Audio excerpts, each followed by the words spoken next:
So yan guys, ay guys, oh, nakikita niyo yung sa likod ko guys ng mga damit. Ayan guys, oh, ayan.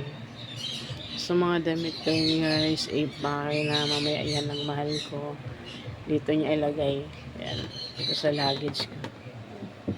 Yan. Dahil sa Friday guys, alis kami. Mga sa office lang kami. Alis kami, mag-outing kami sa Cagayan de Oro. So, ayan, hinanda ko na yung damit ko guys para mamaya lalagay na lang niya dito. Ayan. Kasi mahal na mag-impake niyan kasi pag ako hindi ako masyadong gamay pag mag-impake dahil hala, impake lang yung impake.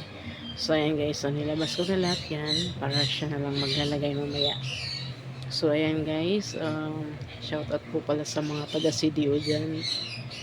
Andyan po kami sa Friday, Cagayan de Oro.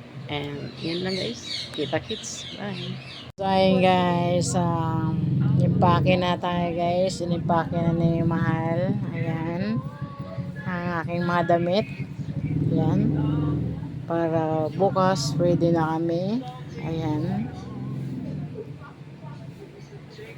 So guys, papunta po pala kami CDO guys bukas. So, good luck and see you CDO City. Ayan guys. So, ayan. Paki. Guys, nandito na kami sa airport na. Initial call for JK once again. Initial call for JK ng flight 5G447 bound for Iloilo. If you are around, please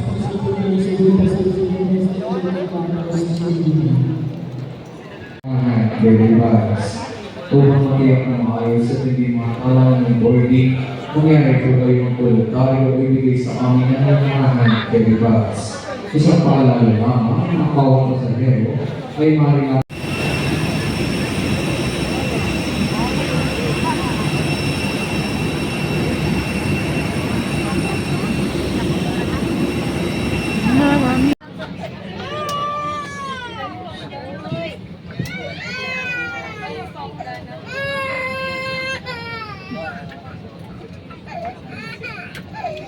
So, guys, nandito na kami ngayon sa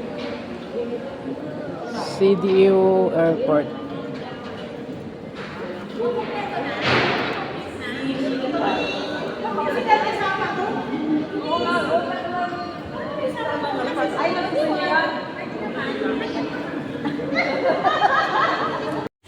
At yun na nga guys, dumating na po kami dito sa Cagayan de Oro. At yung unang dating namin guys, pupunta po kami sa Divine Mercy Church. Yan. So, kaya kami nakapalda dyan guys dahil bawal po ang hindi nakapalda dyan.